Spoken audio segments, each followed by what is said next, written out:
Yo, it is the crossover NBA Finals chat, the second episode. I know that we're basically two games behind, but like last time, we try to pack a game or two games into one show. And Lord willing, tomorrow we'll be having the regular podcast, and the game will be going on at the same time. So two for one. But I'm rocking out with Trey and Amina. You Trey fans, he's back. He's back in black. So go ahead and introduce yourself, Trey, and then we'll go down the line.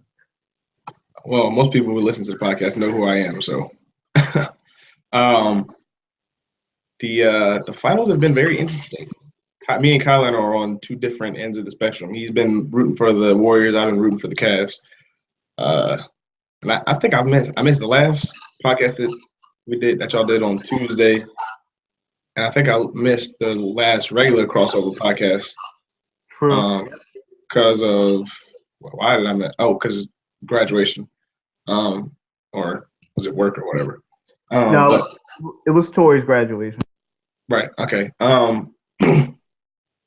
Yeah, so it's good to be back on the podcast. I haven't been on the podcast in a little bit. To our newest member of the crossover family, go ahead, Amina. Looks like your junior year in podcasting.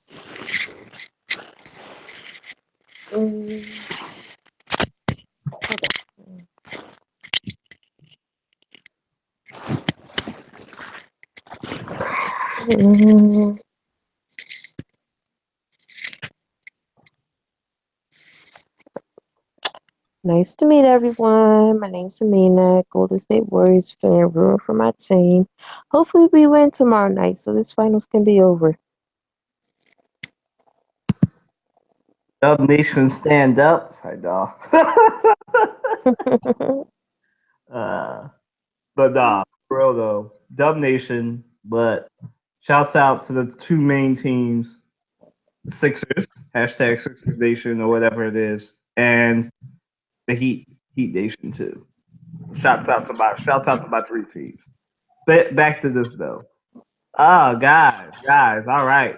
Last time we started this off, we approached it from the Cavaliers Warriors perspective. So let's talk finals. That's what we're talking about. That's what this whole podcast is based around. So, all right, Trey, give us. I guess we're all gonna do it, but give us the Cavaliers perspective. You Cavs fan for LeBron fan. LeBron. I'm not a Cavs fan. I do have a Cavs fan in the house. We're all LeBron fans, except Amina, I think. We're all LeBron fans.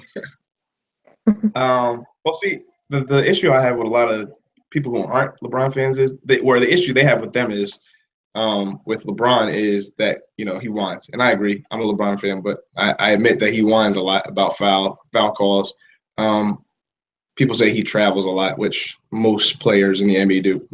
Anybody who plays basketball travels a lot. You just don't notice that you travel. It's because they're on TV and you see it, because they're on TV so much, you see it and you see it, it gets exasperated because they're on TV so much. But that's beside the point. In terms of the finals, I thought, I don't know about now, but I thought that maybe this would be a 6 or 7 game series, probably more like 6, and that it could go either way. I thought to me, this was a perfect time for LeBron to boost his legacy and potentially jump over Jordan. I don't know if that, if he had won this, I don't know if that would have happened, but this was an opportunity for him to boost his legacy and, kind of boost his GOATness.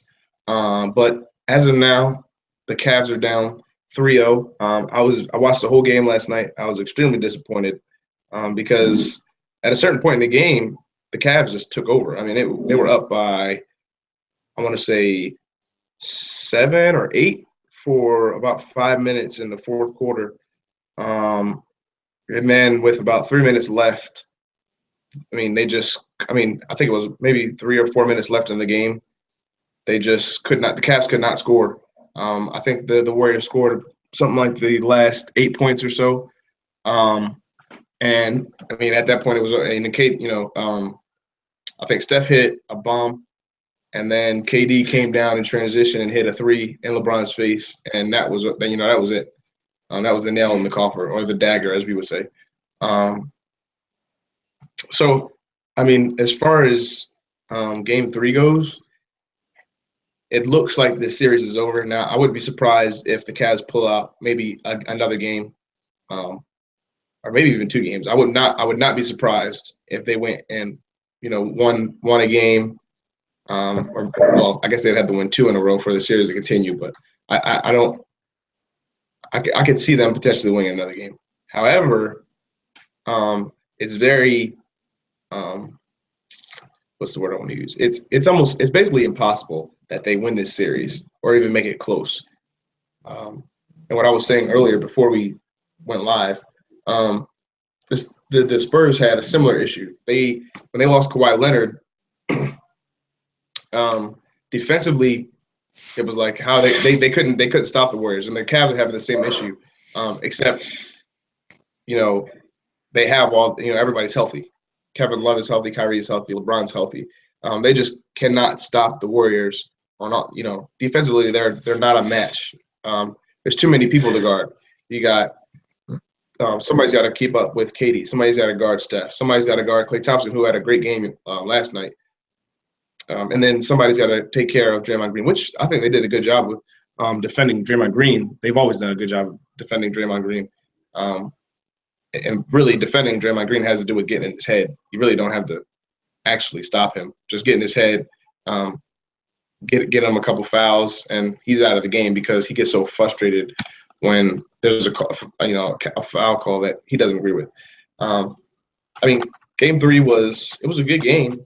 I just was very disappointed with the final outcome because it looked as if they were going to win, and I think it was like when KD hit that three, I think it was like 45 seconds left in the clock. And game's over. Warriors are up 3-0, and it looks like that was a nail in the coffin. I don't think, like I was saying earlier before we went live, that we've now moved somehow because KD hit that shot. We've now moved into the KD era. I think LeBron is clearly still the best in the game. People were like, "Oh, he's not the GOAT because of this series. He's not the GOAT." And I'm like, I mean, this is the best team in the league. The Warriors have been the best team in the NBA for the past 3 years. For the past 2 years. Maybe you can argue even the past 3 years. So I mean, like to say that because LeBron didn't beat them, he's not the best, and now KD is because of one shot. I mean, that's going a little bit far. And I mean, LeBron still had a great game. LeBron was almost perfect in the first half. I think he only missed 1 or 2 shots in the first half. He was hitting threes, which we all know is rare for LeBron to be really. I mean, he's not much of a 3-point shooter. I mean, he had something like 38 or 39 points. Kyrie had 38, I believe. So it's not like LeBron didn't play great. I mean, he's played great in all 3 of these games. And this is his best game, and they still lost. So you can't tell me that you look at what LeBron is doing and say that he's it's just I saw a post on Facebook. Somebody was talking about LeBron and his, how whether or not he's the GOAT, and it just for whatever reason LeBron's his play and how great he is has not necessarily led to as much success as Jordan. So that does not mean that he's not great and that he won't go down as probably the second greatest player ever.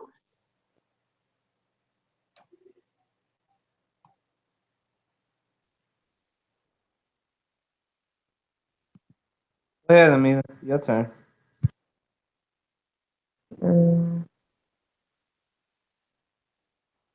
I think he's slowing down, like I said last time.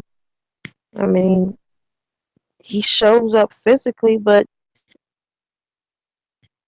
he's not where he was when he was younger in the NBA. And well, with anyone that's involved in any sport or activity, as they get older, their abilities diminish. And I think he's at a crossroad. I mean, I even posted on Facebook quite recently. The average age to retire is 40 in NBA. He'll be 33 this year. So in a few years, he'll be really talking about retirement. And I think he's in a different place in his life. I mean, his children are getting older. And I just don't see him having the heart in it like he used to. Like, I think his days are numbered. I don't know. He may go. I don't see him going past 40.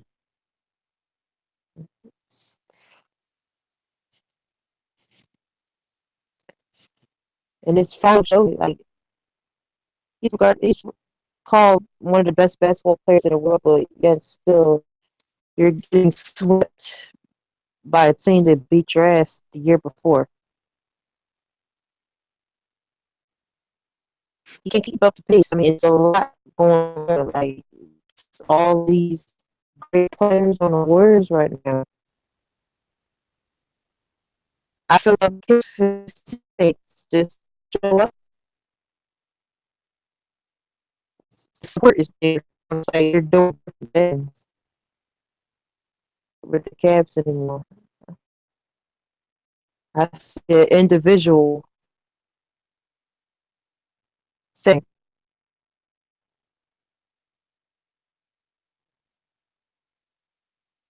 Everybody doing their own thing.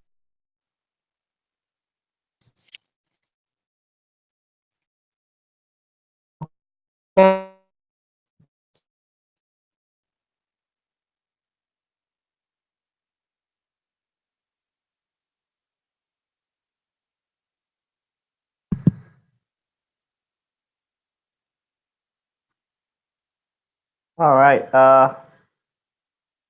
Yeah. Don't know what happened to me. I think our connection timed down or something. You still there? This I'm saying that I don't know about his future plans. He's slowing down, in my opinion, right now. Okay. Uh. Oh, were you done? Or were you still talking? Mm-hmm. Oh, okay, cool. Yeah, no. Uh. Well, my turn. From the Cavaliers' perspective, right? I mean, I think Amina and Trey basically covered it. Like, that's a game you deserve to win. You know, when you get, what was it? LeBron had basically 40 and Kyrie had 36, 37. Like, you deserve to win. And, you know, I said this off air, but them being, you know, the Warriors are a juggernaut. Like, they've been the best team record wise, and they've been in the last three finals. So they've been the second. One year they were the best team because they won the title. Next year they weren't the best team because they lost their title. And you know, fluky situations. Besides that, they're top three. They're one of the best teams in the NBA. Right? They're not this much of an offensive juggernaut that they can again have that problem that plagues the Warriors, and we'll get to this in a couple minutes. The turnover problem. So this is the second game that they had like near 20 turnovers and still won. There's no way that happens, and the only difference is Kevin Durant, JaVale McGee, and Josh Pachulia, who both have effectively shut down Tristan Thompson because they're not, for all the good things Festus Ezeli and Andrew Bogut did, they weren't. You know, Andrew Bogut was 7 foot, but he's not a big, tough 7-footer like Jaja Pachulia, Zaza Pachulia, Jaja Pachulia, whatever. and JaVale McGee are. So there's that. Tristan Thompson has been neutralized. That's really, if you remember the last 2 years, the Cavaliers had the rebounding advantage. They don't have that this year because as quiet as it's kept, They have development. I know we laughed.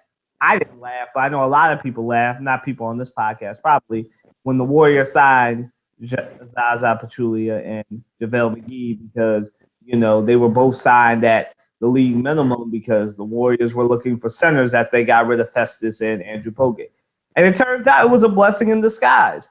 They got rid of their two injured big men, and they got two hungry / healthy big men, and now they're getting offensive rebounds.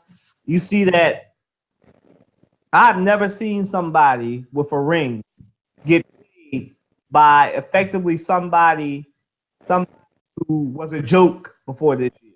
I love JaVale McGee. I think he's a great player, but what he's known for is shacking a fool, and this is the damage of Shaquille O'Neal. Like, I know that there's people, Stephen A. Smith, who think that was the funniest thing ever and that JaVale McGee was being a little too sensitive. And we talked about, and this is way off topic, and I'll get back to the finals, I promise. But JaVale McGee has really earned, he's trying to get a big contract. But he's really earned his big contract if the Warriors give it to him because first they have to re-sign Steph Curry, and then he'll get his money. But, he's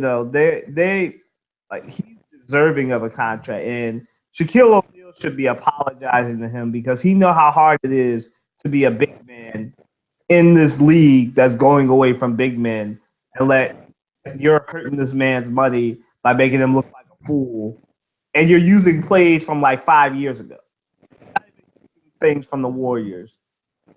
So it's whatever. That's over and done with. We'll talk about that tomorrow. But JaVale McGee, Zaza Pachulia, and the health of Steph Curry. That's what's helping the Warriors, but we'll get to that. As far as the Cavaliers go, if they won the next game, I said this last podcast, I'll say it again because I don't know if it's because he's dating a Kardashian and if the Kardashian curse is as real as the Madden curse or whatever. But not JaVale McGee. Tristan Thompson needs to find himself. I don't know what he needs to do. Maybe he needs to sleep over at LeBron's house. I don't know what he needs to do, but he needs to find himself. J.R. Smith needs to find himself. Listen, man. 9 points and lying and saying that your Twitter account was hacked won't help you beat the Warriors in 4 games. It really won't. So you need to find yourself. Darren Williams needs to find himself. I mean, he needs to find himself from like 10 years ago. That's what he needs, right? And LeBron James and Kyrie need to continue what he's doing because this was Kyrie's best game. This is where he found himself too. I think it's that home cooking. But Kyrie Irving needs to be dominant again. Probably won't happen because they'll probably put Klay Thompson on him from now until doomsday. But that's what they need to do. And Tyronn Lue just to stop playing LeBron 46 minutes. He's 32 years old. Another thing, a lot of people, I love LeBron, but I've said this since this game started.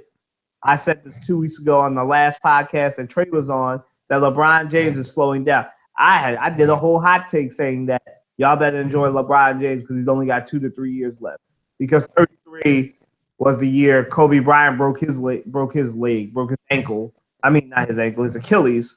And he never was the same. I'm not wishing injury on LeBron James. I'm just saying that was when Kobe broke down. 33 was when Mike broke down. It's the same thing. 33 is going to be the year LeBron breaks down even more because I'll show you a play that illustrates that LeBron James is breaking down, right? So was it last night's game or the game before that? LeBron turns the ball over. He's right by Thompson. He's chasing him down, right? Old school, like LeBron from last year and the year before that would have blocked Klay Thompson's shot, and it would probably have been a foul, but he would have done it, right? This year's LeBron James was just running step for step with him and gave up. Like that was this LeBron James. Like this LeBron James ain't giving you them chase down blocks like he used to. He ain't talking too much trash like he was the year before that and the year before that. He's not doing it because you know why? He's tired and he's old. As much as a lot of people, a lot of his apologists, because there's fans and then there's his apologists who will say he's a great player. I said it last podcast, I'll say it this podcast. You cannot be 3-5 in your finals record cannot be 3-5, and you got your people comparing you to Michael Jordan. I've said this before on this podcast. He compares much more favorably to Kobe and Magic. Well, basically, he compares more to Magic because their records are similarly the same. Magic lost a lot of finals too, so you have that. That's a better comparison than comparing him to Michael Jordan. Kobe thing is a lot better of a comparison because he'll never be Mike. Matter of fact, I had a friend who said this exact same thing. Like, he's the social issues GOAT because Michael Jordan didn't really touch social issues. He did quiet activism, and look forward to that on the next. Maybe I'll get into it on this podcast in a minute. But LeBron James is the king of social commentary when it comes to athletes. Today's athletes, right? Serena's the queen. So you have that, and LeBron James, he scores. He's an athletic freak. No one will probably be as athletic, big, tight end's body as he will. But like I said, he will never touch Michael Jordan because he doesn't have, and we've been saying he got in the league, he doesn't have the killer instinct, right? Like, it's not his fault that they lost, but two plays that I can point to as to why they lost is Brian lost himself and decided to not go under screen or push Kevin Love into Kevin Durant so that he could chase him off the three, do something, right? He didn't do that. He lost Kevin Durant. How you do that that's like losing Steph Curry. That's not something you do. But he did. And then I'm not even going to get on him on the Kyle Korver shot because, that was the best shot available. That's what the Warriors gave them. But I am going to get on Kyrie because I've seen so many people, and I've talked to a lot of them at work. They say Kyrie Irving plays good defense, right?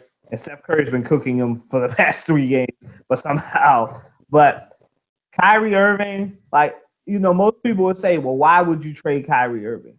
Bro, the reason why you would trade Kyrie Irving is the same reason you trade Kevin Love. They're both one-dimensional players. You saw it last night when the Warriors decided in those last 3 minutes. Steph Curry decided, we're not giving you the paint anymore. We're going to make you shoot. We know you can't shoot. We're going to make you shoot, right? And so that's what he did, and he couldn't make the shot. So when you don't give Kyrie Irving the paint, it's the same thing. What Kyrie Irving is, for real, and the only reason I say this is because of the rise of Isaiah Thomas. He's a slimmer, he's a taller, slimmer Isaiah Thomas. Because they're both one-dimensional players who don't give you defense. Trey may be, but they're both one-dimensional players who don't give you defense.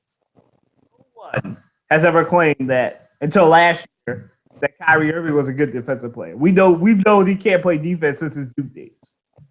So that's my soliloquy on that. I don't think Kyrie is bad on defense. I think he's actually formidable. It's not his strength. I'll say that.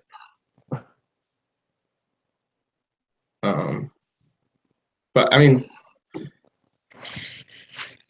the Cavs they're a very good team.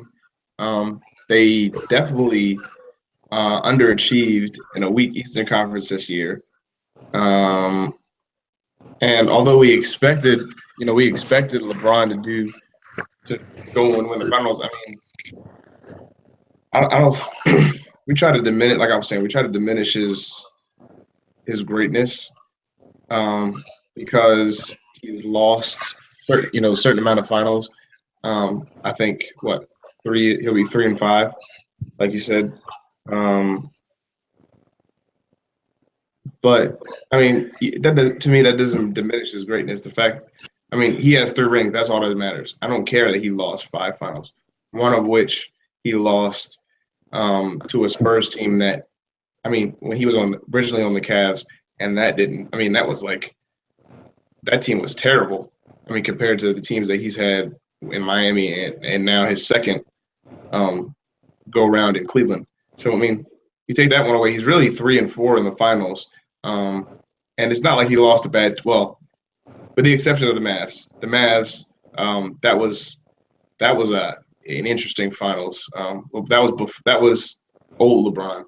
So if you think about it, with the new and improved LeBron, when he has actually become more clutch, and he kind of reinvented himself in terms of his ability to play in the post. He's 3-3 in the finals.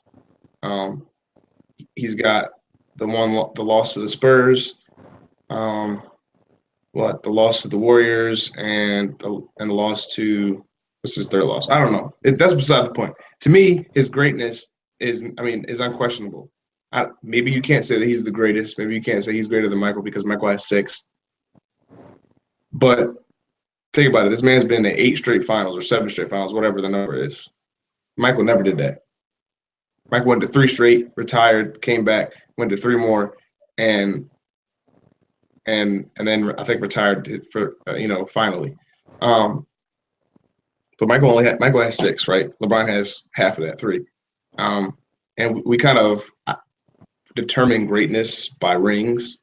And I don't have an issue with that, but we diminish our standard for greatness is Michael Jordan, right?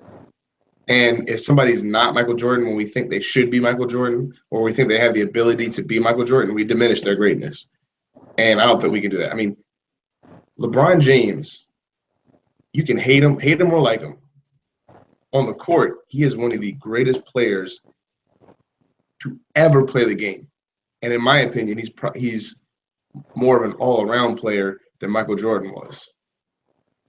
Maybe one-on-one, Michael would beat him, but all around, LeBron is a better player, better passer.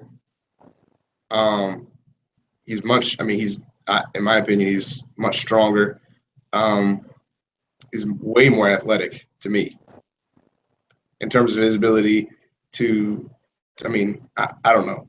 That's beside the point. We going all the way left on this. We didn't win all the way left from the final. So let's go back to what our topic is.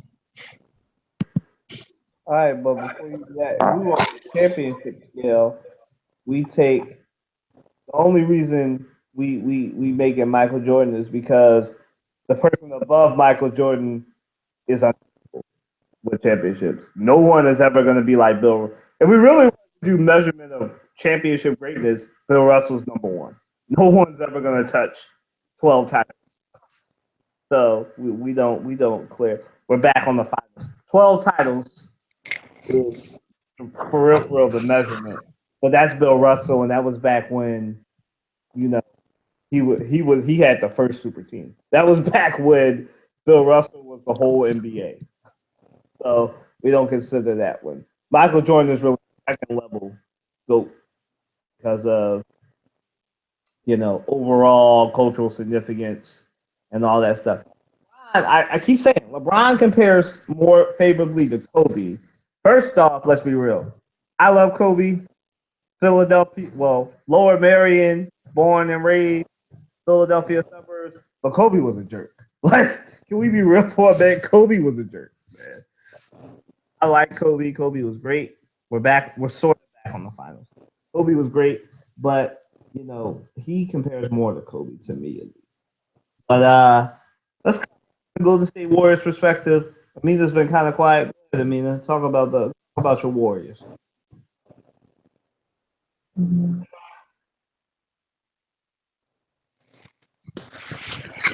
Well, I said what I basically had to say so far. I mean, we won't really have nothing fresh to say until after tomorrow night, but I think, like I said, either the last time or the time before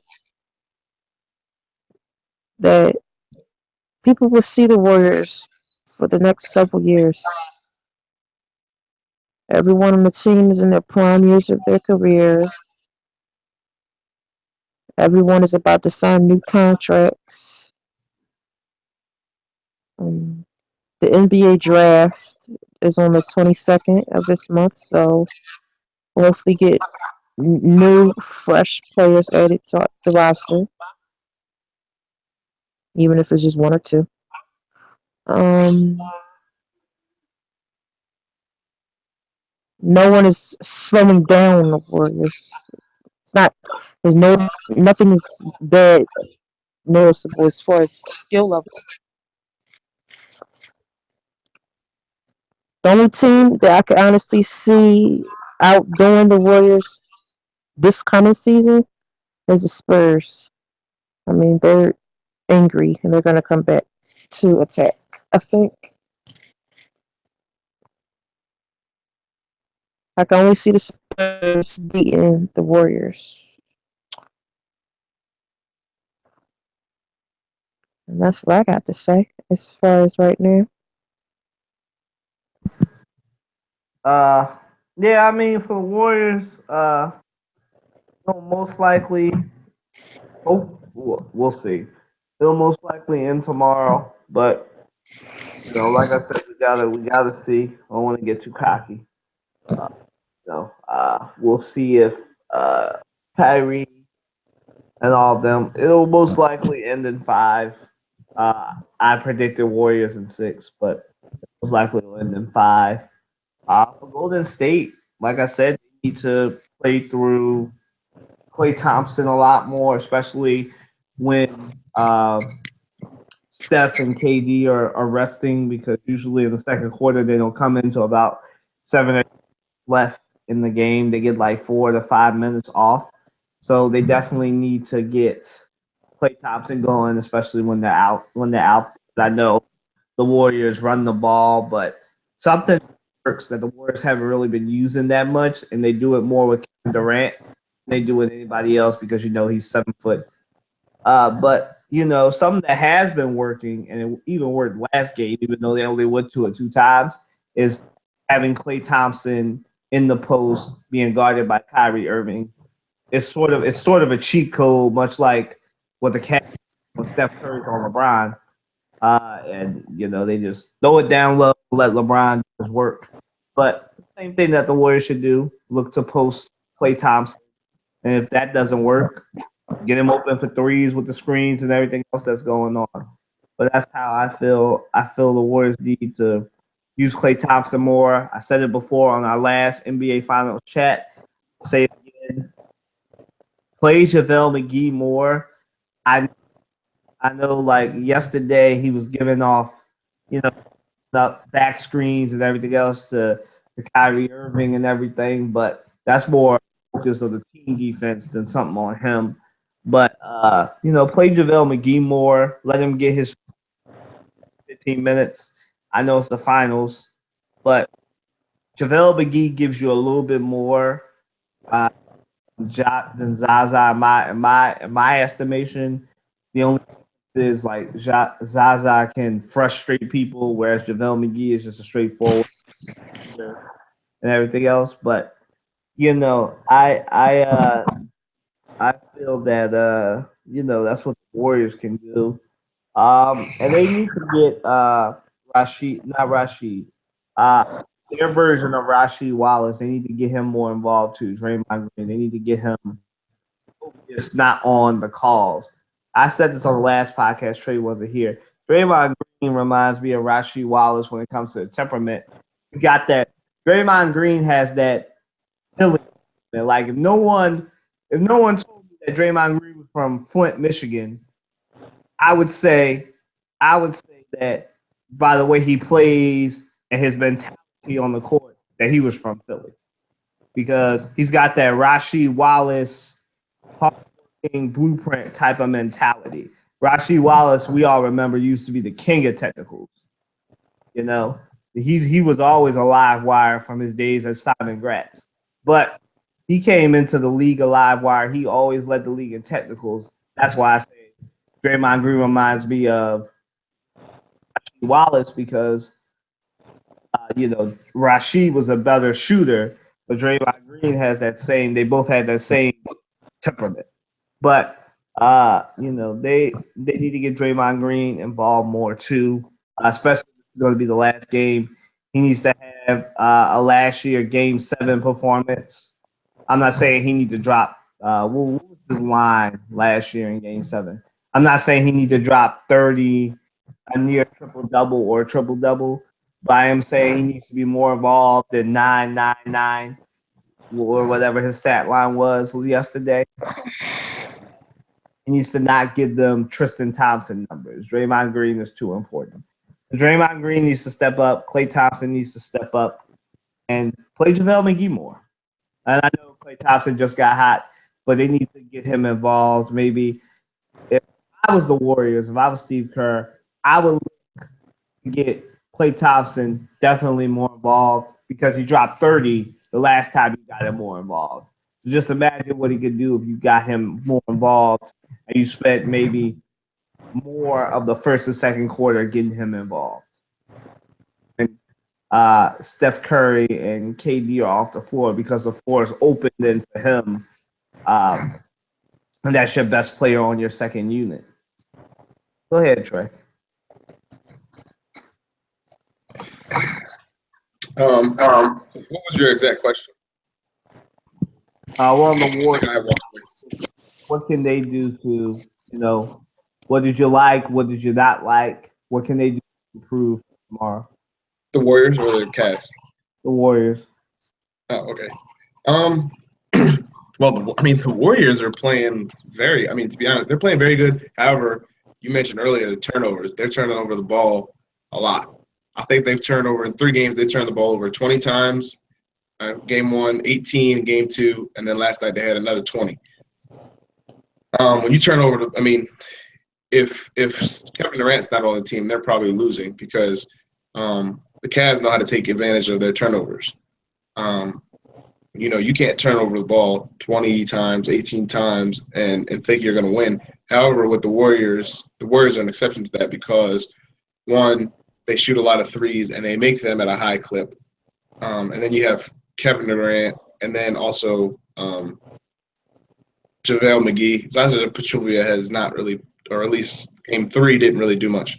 I think what the Cavs need or what the Warriors need to do is that I think Draymond Green was involved last night. I think, and I don't know how many minutes he played, but he was in foul trouble. I don't believe he fouled out, but he was close to fouling out last night. And I think he had almost a triple-double last night. The points weren't up there really, but he's never really been a guy who scores a lot of points. He usually scores around 14 or 15. And last night, Klay Thompson, had a much better game. So they didn't really need him to score, 25 or 30. And I don't think they need him to score that much. I think they just need him to be the player he is. Play defense, stop worrying about, foul calls and stuff, and just play.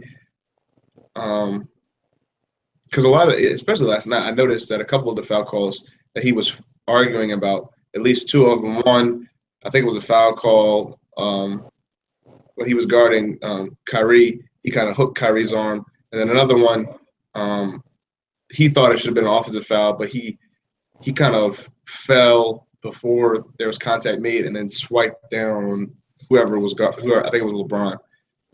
So he just needs to stop worrying about foul calls, play the game, play his game, play defense, be a hype guy, do your job, make 3, play defense, make threes, and do your thing in terms of making good passes. Because when Draymond Green plays well, typically they play well. Now Draymond Green didn't have a great game last night, but he still did make some plays last night. And I think they need to continue to integrate Klay Thompson like they did last night. So that's really it. To me, Draymond Green needs to step up a little bit more.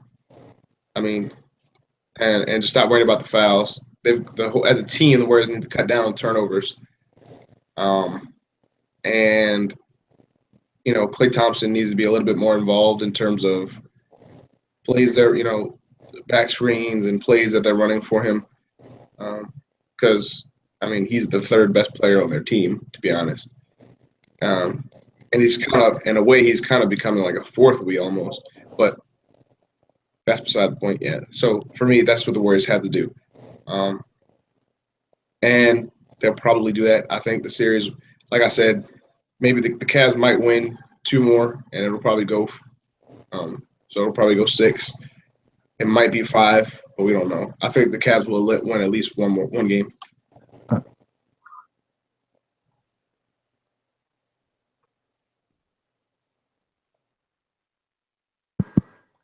I think that I agree.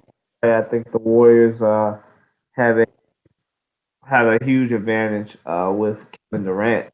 I mean, really, the advantage isn't even like Kevin Durant is the advantage that's showing up in the stat sheet on the scoreboard, especially last night because he hit the game-winning shot. But the real difference for the Warriors is this team. It's diminished this year because Kevin Durant's on the team.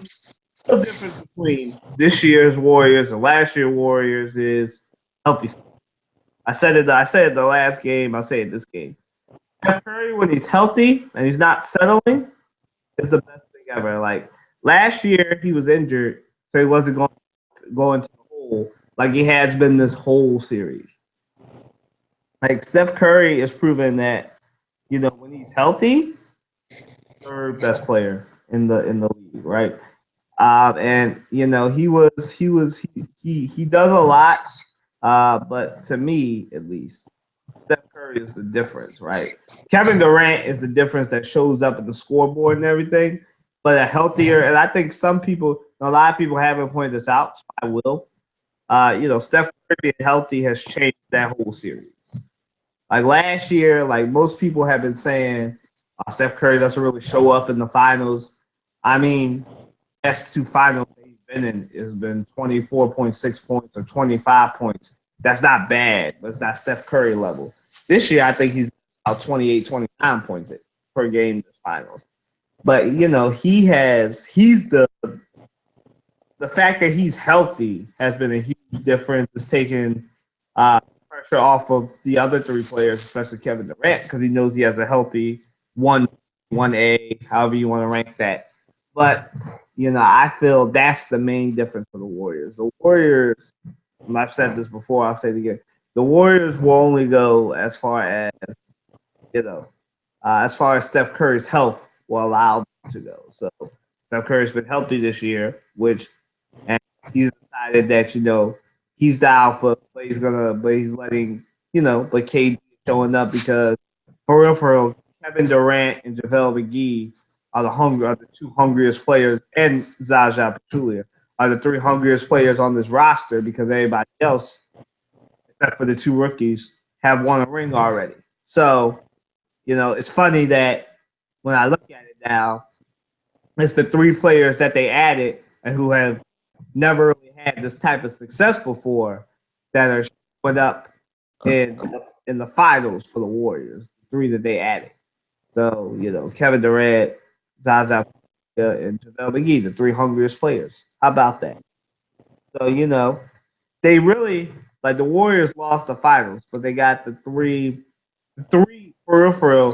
Some people say the consolation prize being Kevin Durant, but really they got the three best consolation prizes because they got Kevin Durant, and by getting Kevin Durant, they got rid of their two big men, their two injury-prone big men, got two better big men that are hungry. So, now they have three hungry players with no rings, which is great.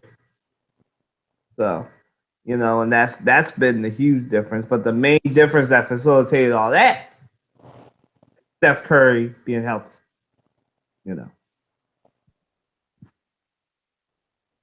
Uh, we'll move on to our next question. So, who's to blame for the loss? Ain't a question. We just flowing, but who's to blame for the loss, y'all? The loss of what? The Cavaliers lost yesterday. Everyone that's on the team. No team effort. Um, when you look at the Warriors, they're all a team. You can see that they want this redemption year for them. They want it together. They're out there. Group participation points. But when you look at the Cavs, it's like it's LeBron versus the Cavs. He's on the island by himself. There's no support, no team effort. They don't seem to want the same thing on the team. No one's putting any effort. It's like you're on the same team with these people, but yet still, it's not on one accord. Like I don't see them fighting together to put out there what they claim to be. It's the entire organization, it's the entire team.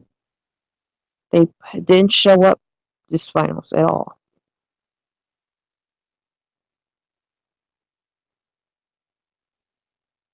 Unlike the Warriors, but the Warriors they have a team effort. It's like a family with them.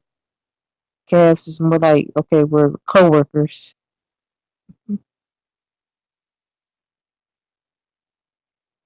That's what I gotta say about that. I ain't got much to say until after tomorrow night. Go ahead, Trey. Um, as far as the Cavs go, I mean, you always want to.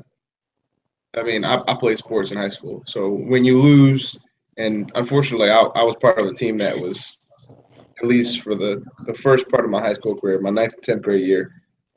I mean, I think we won our first game in I think the middle of my 10th grade year. I think after like a long drought of losing seasons.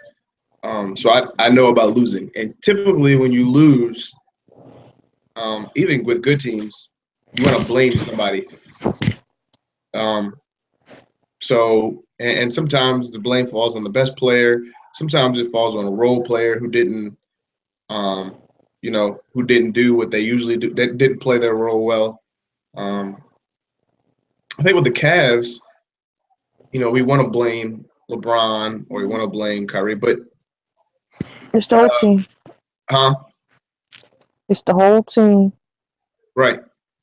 It's I agree. I think that there's a team effort, but it's not what we saw last year Mhm. when they came back, when they rallied. We saw it was there different type of chemistry there, and we're not seeing that this year. I thought that we would. I thought that would be like the way that they came together last year in those last 3 games. I thought we were going to see that this year, and that would be the reason why they won.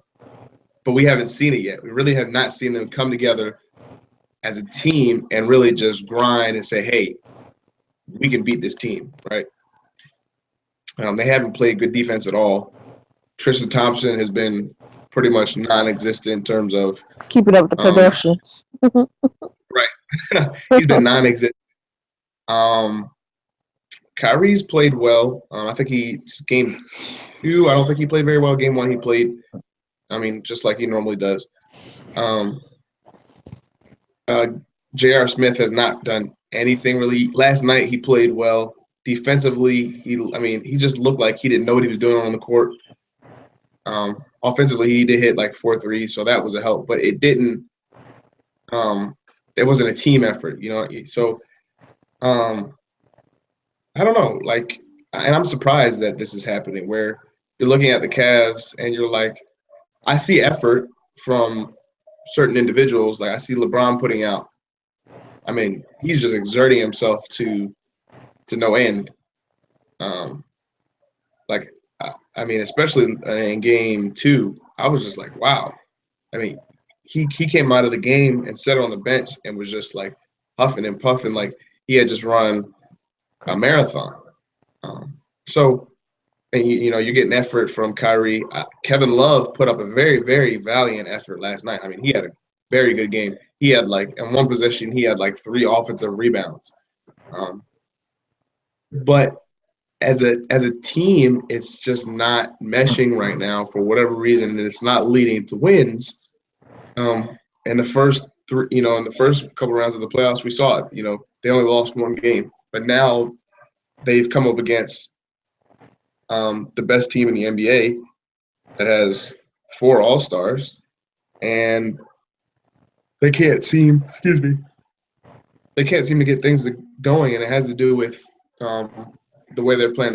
It's not, at least the result is not showing, what we're seeing, the eye test does not show a team effort, and basketball is a team sport. I know for a fact, just from experience with playing basketball, times where we lost game. I think my junior year, we went something like, we only played 16 game season, very short season. But something like we went something like 7-9, and that was our best in terms of our school. That was one of our best seasons ever. I think it was at the time, that was our best season. But there were some games where we were like, we could have won this game. And then the next year, we were a game away from the championship. I think we were 10-6. I think we're 11-5. And there were some games that we should have won. And after the game, we're walking out of the gym, and you're looking at, you want to put the blame on somebody else. But there are times where you can put blame on one person. I mean, sometimes but I don't think we can say that last night. I think Kevin Love played great. Kyrie played great. LeBron played great. JR did his thing. He shot some threes. Even Kyle Korver, after not kind of being in a little bit of a slump, hit some threes and had that one dunk. Like I'm saying, it's just not coming. The team effort doesn't seem like it's there, but they're playing well individually. But I don't think we can put the blame on any one person. It's just it's not LeBron's fault or Kyrie's fault or Kevin Love's fault or Jared. It's not Ty Lue's fault. Well, I will put a little bit of blame on Ty Lue, actually. I take that back, because Ty Lue, to be honest, he's not used their rotation very well. He's only gone, let me see, I think he's only gone maybe 8 deep, I think. 7 or 8 deep. When they have 2 other guys on the bench, you got Derek Williams, who hasn't played at all, I don't think. I think he played a little bit at the end of game 2.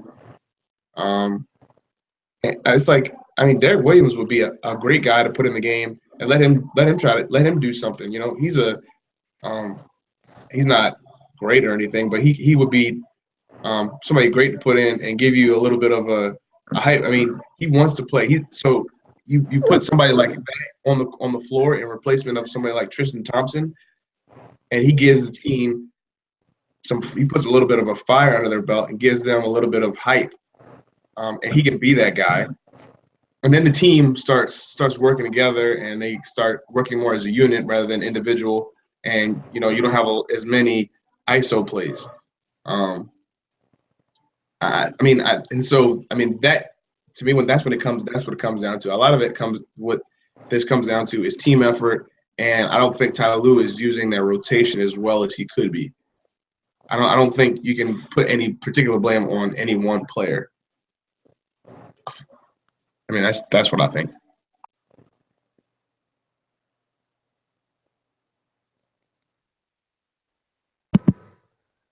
All right. I think that, like Trey said, Amina said, it is a team effort, but there are a couple of people to blame within the team. One is touched on 2 of them, J.R. Smith and Tristan Thompson.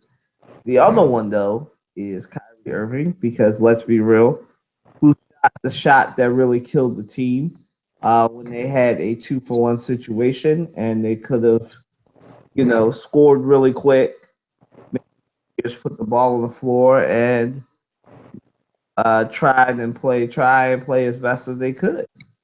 I play some defense, but what wound up happening was Kyrie Irving, typical Kyrie Irving fashion, was delayed from a paint shot, and so decided to, after playing some good defense, after good defense by Steph Curry and shutting off the post, it was Kyrie Irving had to make a choice, either pass the ball and get a better shot, or rack up a three that you were 50-50 on making. In the shot that the Warriors wanted you to take, that you got good at. He took the shot. He took the shot too quickly. Didn't really. He took the shot too quickly. Steph Curry got the rebound, and they wound up fouling Steph Curry. He hit the free throws, and that was literally all she wrote for the Warriors. The other thing outside of that, and this speaks to Trey and Amina's point, and I'll get back to Kyrie in a minute because Kyrie had a good game. Kyrie had a good. He had a good 45 minutes. The last 3 minutes of the game, he was horrible. Right, him and LeBron combined to go 0 for 8 those last 3 minutes of the game. Right, it wasn't just them, but they were the only people that took the majority of the shots during that time where the Cavs scored a big sig in the final 3 minutes. Right, but the other thing, and Philadelphia Eagles fans will know this well, the Cavaliers mismanaged the clock. Right, they could have run the clock down. They had excellent time. They had an excellent chance to run the clock down, make the Warriors play defense. Because the fact of the matter is the Warriors don't really use a lot of clock because they run up and down the court, and even when it seems like they're taking a long time, they're not really taking a long time. Like at most, they'll probably take like 3 to 4 minutes off the clock if you're really making 4 minutes. If you really make them slow down, but usually they don't take no more than 2 to 3 minutes off the clock, which winds up helping them when all the pressure is on you and they come back and dwindle the lead to a 5-point lead or to a 2-point lead, and you gotta make the shot. So basically, Kyrie decided to play LeBron's role. He said, "Well, LeBron ain't gonna take a shot. I'll take the shot," and he took an ill-advised shot. He missed that shot. Steph Curry got it. He hit those free throws. All she wrote. Got the ball to Kevin Durant. They fouled him. Then they fouled Steph Curry. It was literally all she wrote because you can't foul the Warriors. That's what you can't do. You can't turn the ball over. You can't miss shots and expect to beat the Warriors, right? So for them, it was all clock. So me at least, it's a team effort, but I'd say it's 50% team, 50% Kyrie Irving because he was the one that took that bad shot that cost them the game. And the other one is clock mismanagement. They went on their Andy Reid. They started mismanaging the clock. It was all she wrote after that. I mean, there's really nothing else I can think of because they really only did this too. Not only did Ty Lue mismanage the situation, he also didn't use his rotation as well as he should have. Freddie mentioned they should have played Darren Williams. He should have played Channing Frye too. There's no reason that Channing Frye shouldn't have been playing, especially when you're the one thing that we know they're deep in is power forwards, right? So, Channing Frye is a wildly veteran. He's one of those people who can, maybe get Draymond Green that six foul and really change the game. But we'll never know. Hindsight is 2020. But when you are that type of player, you need to when you're a superstar player like Kyrie Irving, you need to be better with the shot, and you are the point guard, right? And so I think when he took that shot, and Trey and Amina can correct me if I'm wrong, but it was like 8 to 10 seconds left on the clock. He still could have wound the clock down, passed the ball out, gotten the ball back, and taken a better shot. But what? I think he panicked a little bit because once Steph Curry didn't give up the drive to him, it's like he panicked and couldn't respond well. This is why game plans are important, right? he didn't respond well. It's like nobody told him, oh, by the way, the Warriors are really good. They have Steve Kerr now coaching them, two coaches of the year. Uh, they're definitely just gonna let you do whatever you want and get to the paint. Uh, and this is where the way they play really gets to you because it causes you to make panic decisions with the ball, and that's what Kyrie Irving did. He shot the ball quickly. They got the rebound, and like I said, was all she wrote. LeBron James, I'm not going to kill him for not having the killer instinct because he's never really had the killer instinct. So I'm not going to kill him for that. So I'm gonna leave that one alone. But the main thing for the Cavaliers is they mismanaged the clock for those last 3 minutes, and that's really what to me killed it. So to me, it's like I said, 50% team, 50% Kyrie Irving. Trey, go ahead. I'll let you rebut. No, I think that's fair. I mean, I didn't really think about Kyrie. I totally forgot about that. That shot, that three he took, it was a step back three at that.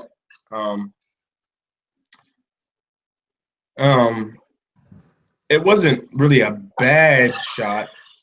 There was probably a better shot that could have been found because I think there was more time left on the clock. But I mean, it really would like Kyrie would have taken that shot, and that's if you look at it, I mean that you go through highlights of Kyrie Irving in the fourth quarter or any time, that's his spot. That's almost the exact same spot he hit the three last year to win them in the final.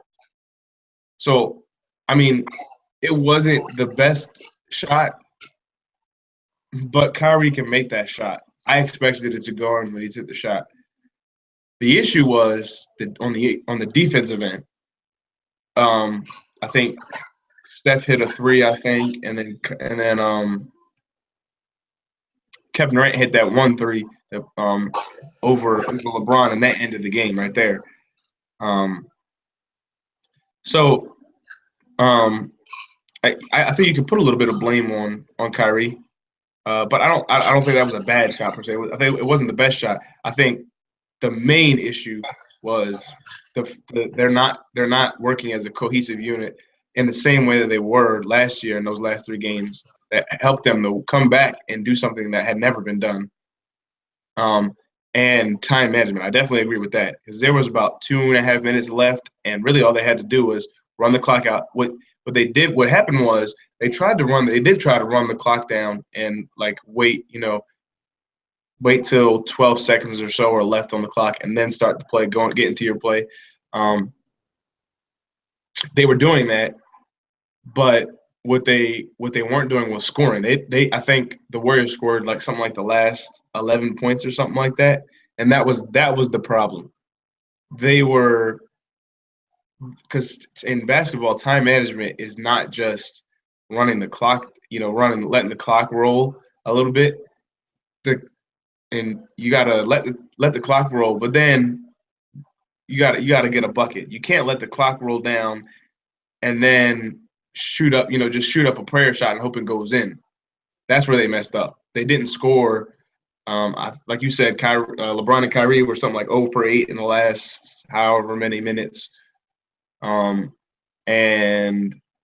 as far as I know, they didn't really score much points in the last like 3 minutes of the game. So it was their defense. And then offensively combined with their time management, that's what messed them up in those last 2 or 3 minutes because they didn't give up the lead until I think like just under a minute. I think is when Kevin Durant hit that three, I believe. So that's it. That I think I agree with you. Yeah, I think good. We're all in agreement. So we'll move on because we're waiting down in the show. We try and keep the short hour because this is during the week and we all have to work and grad and do other things. So, but I guess we'll say the predictions to the end. So Trey, what do you expect each team to do to improve? The game's not over yet. As we said, it could be one game, it could be 3 games. It all depends on whatever happens. Lord willing tomorrow. So, but go ahead, Trey. Well, I guess we kind of already talked about what the Warriors can improve. So I'll talk about the Cavs. As far as the Cavs go, really, they need somebody. I don't know who it will be, somebody, and it's not Kevin Love or I don't think it will be Kyrie, LeBron, or Kevin Love. Somebody else like a Tristan Thompson or somebody off the bench to put a spark. Give them a spark off the bench and just get them going. Give them some swagger. Give them some confidence going for it because I don't think they're going to come back and win this series. Maybe they win a couple more games, but the only way that if they can possibly win this series, the only way they do that is if somebody steps up, and I don't think it's going to be one of their big three. It's going to be somebody off the bench that gives them a spark. Now, as far as the actual game goes, in the last 5 minutes, they've got to be better. In terms of time management and defensively, what they have to do is they're not. They're contesting shots, but they're not contesting properly in terms of their jumpers.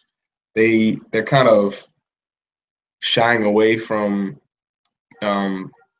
It's not necessarily that they're shying away from contesting the jump shot. It's that they're just not. When you're contesting a jumper, you gotta get in their grill without touching the jump shooter. Another thing is that they on fast breaks and anywhere when the Warriors are running their offense, what the Cavs are doing on defenses, and I guess it's particularly on fast breaks. What they're doing is, and we saw game 2. I didn't really see it much game 3. Instead of stopping the ball, they're trying to stop the 3. So the game 2, I can't think of a particular time that this happened in game 3, but game 2, Kevin Durant is coming down the court, and J.R. Smith is the only one that's ahead of the play. There's 2 defenders coming behind the play, coming behind Kevin Durant, and then Steph Curry was trailing to Kevin Durant, trailing behind Kevin Durant to his left. And instead of stopping the ball, which is what you learn on defense from a young age, stop the ball on a fast break, he goes and trails off to the side to go to Steph Curry, thinking that, if I don't, he's going to be open for a 3. I'd rather have a dunk. To me, a dunk will give a team life. And so could a 3 as well. But just fundamentally, when you're playing defense, your goal on fast break is to stop the ball first. That's primary. Stop the ball. Because JR didn't have to go over in the corner and try to stop Steph Curry because, first of all, he's trailing the play, and he was at about the same in terms of where he's on the court. There were 2 other defenders that were trailing the play that would have been able to catch up and get ahead of Steph Curry in order to prevent Kevin Durant from passing it out to Steph Curry. And then they would have had to pass it out or come back out and reset. All J.R. Smith had to do was stop the ball, and that's what they're not doing on defense.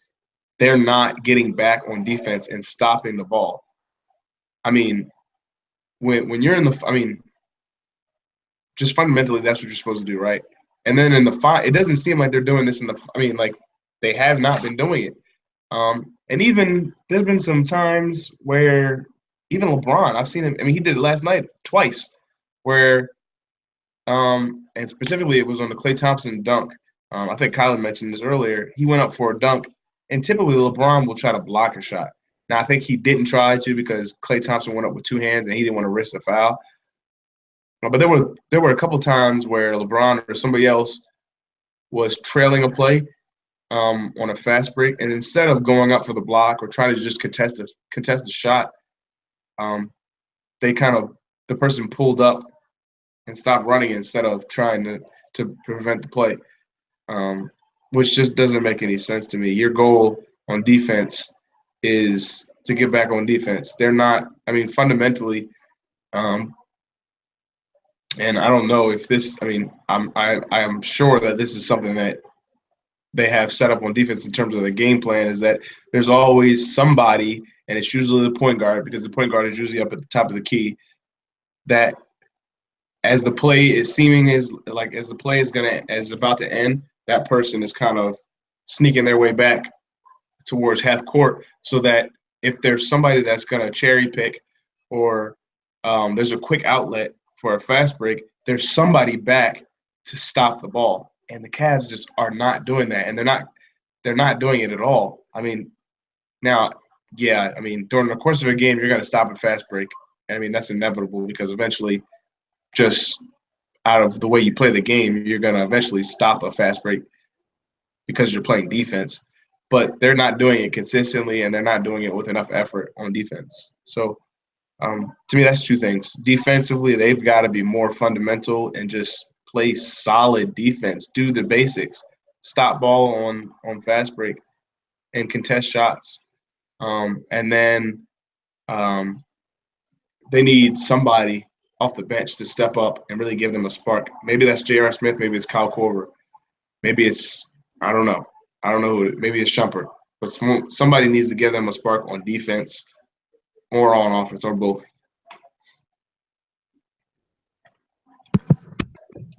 Yeah, I agree. I think that for the Cavaliers, what they have to do is they have to limit the stupid turnovers.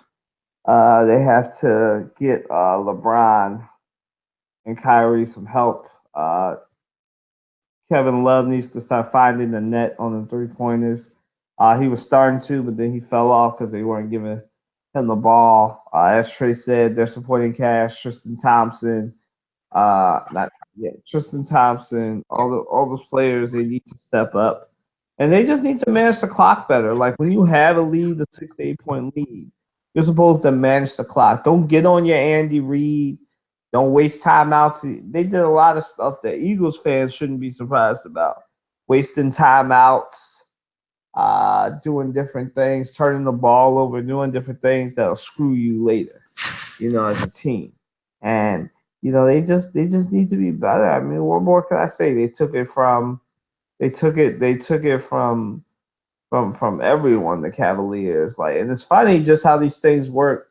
Like the Cavaliers were dominating, they were trolling the Warriors, and now you reap what you sow. Now LeBron James is them on the eve of getting swept once again, and it sucks that's where it is right now. For the Cavaliers, like at this point, they're just fighting for one game, and they're gonna do what they can for one game. Hopefully, they'll be able to come through. Hopefully, it's some we can. I know we'll never fully come together as a country, but these Russia attacks are something that we can rally around and say, okay, well, we need to improve our cyber security. Whoa, hold up. A little tired. My bad. I'm talking about something else, and we're on the finals. Yeah, we have the different things. Definitely, they need to step up. As I said earlier, Channing Frye needs to play. Somebody different needs to play. I don't know what Tyronn Lue needs to do, but he needs to figure it out very quickly. And as it gets closer to 10 o'clock, as we start nearing the end of the show and everything, but the Cavaliers need to do a lot. The Warriors really don't have to do a lot. They just need more consistent play, really, from Draymond Green, and they need to use Klay Thompson more and JaVale McGee. That's about it for the Warriors. Go ahead and hit them with your Warriors perspective, Trey. Well, I kind of already touched on my award with the Warriors. They just need, like, I agree with you. Draymond Green needs to play up to par like he usually does. Stop worrying about foul calls. I don't know about JaVale McGee.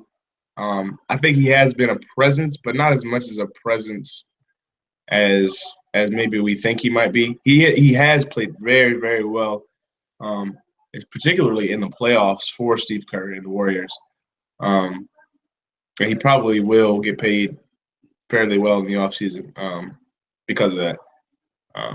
But I think the key for them is, JaVale McGee just needs to continue doing what he's doing because he's pretty much made Tristan Thompson a non-factor. Draymond Green, continue doing what you're doing. Just be a little bit more consistent in the way you're playing, and continue to keep Klay Thompson involved in the game. That's really all the Warriors need to do. That's the last thing was the turnovers, and I wanted to say something about the Cavs as far as turnovers go. The Cavs actually have not turned the ball over very much, with the exception of Game 1. Game 1, they turned over the ball like 20 times. Game 2 and 3, in total, they've only turned over the ball 18 times, I think. They turned over the ball, I think, 9 Game 2 and 12 Game 3. So that's 21 between 2 games. And that's more, so that's an average of just over 10 and a half turnovers, which, I think the best team in the league in turnovers usually is around 11 or so in terms of the least amount of turnovers. So they actually have not been turning the ball over in the last 2 games. It actually has to do with when they're turning the ball over. So like they turn the ball over, maybe there's a turnover towards the end of a half or the end of a quarter or during a crucial moment when they're kind of getting some momentum and then they turn the ball over or they commit a stupid foul. It's not necessarily the turning the ball over a lot. It's when it happens. As far as the Warriors go, the Warriors just have been turning the ball over a lot, regardless. They have, I think, 40, 50, like something like almost 70 turnovers between the 3 games, I think, or 50, almost 60 turnovers between the 3 games. So that's it for the Warriors, at least. All right, then, as we wrap up this show, and as our final thing will probably be predictions for Game 4, I just want to let you know that no, you are not dreaming. This is an offshoot of the Crossover Podcast. We're focusing on the NBA Finals. I want to thank Trey and Amina for joining me on a Thursday, even though we all work and we all do different things.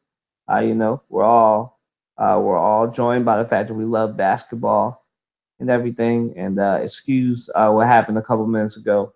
I was tired. I bet you Trump for some reason instead of staying on topic about the finals. That was my bad.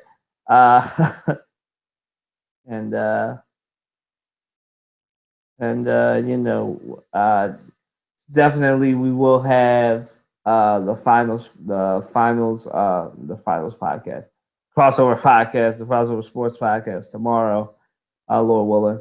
But maybe we're shooting for 9:00, but tomorrow is my brother's birthday, and so we may have some time things as far as that. Maybe it'll be 9:30, 10 o'clock. We're shooting for 9, but it might be later. We will definitely keep you guys updated.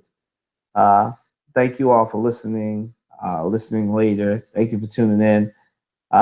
So with that, what's the predictions? For me, I think they split Game 4. I'm going with the Cavs on this game. But like I said, I picked the Warriors overall, but I'm going with the Cavs for this game. I think the Cavs show some pride and they win maybe between 5 to 10 points. I don't think they'll blow the Warriors out, but I think that they'll definitely win by 5 or 10. 5 at the least, 10 at the most. Go ahead, Trey.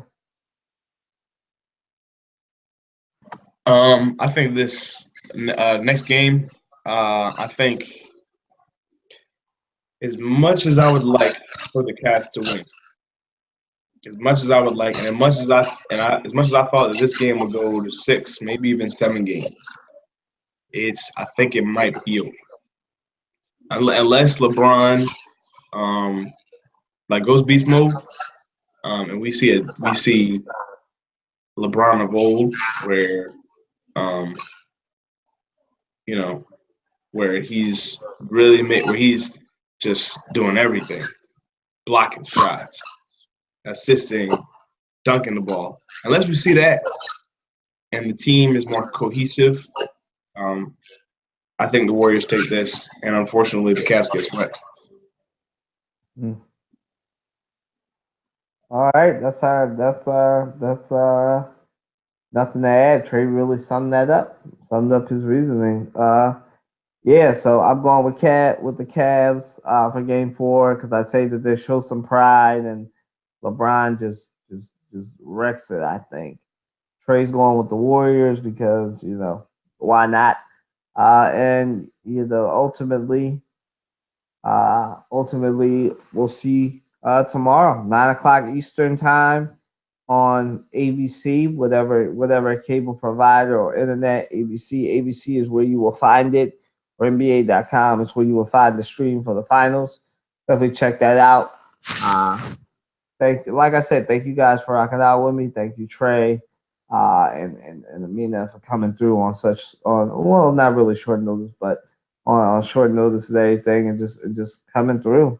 So guys, thank you all for trying this. Definitely hit us up at the Crossover Sports Podcast on Twitter, or at Colin W. Watson on Twitter, Facebook or whatever.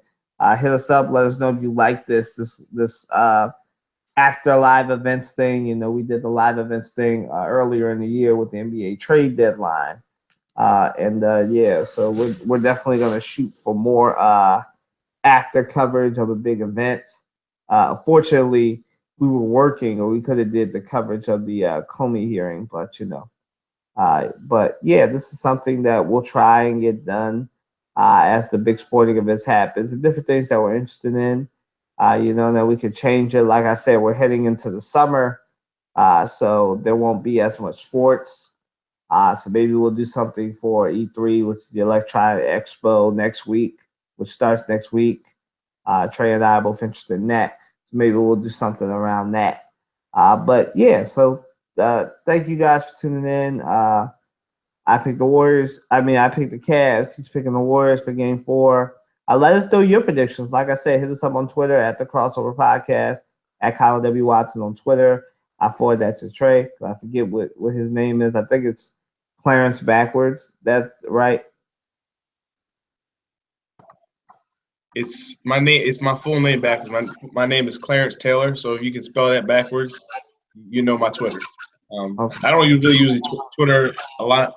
So if you want to hit me up on Facebook, you can do that. Or on Instagram. My Instagram is Mr. Taylor III. Mr. Taylor the Third. All right, y'all. But you can probably hear it, especially towards the end. Started running out of gas like LeBron at the end of game 2. But luckily, unlike him, I had good teammates and Trey and Amina to pick me up, even when I was sort of tired. So peace out, deuces. I'm starting to ramble, so it's time to go. Peace out, deuces. See y'all, Lord willing, tomorrow. Have a good one.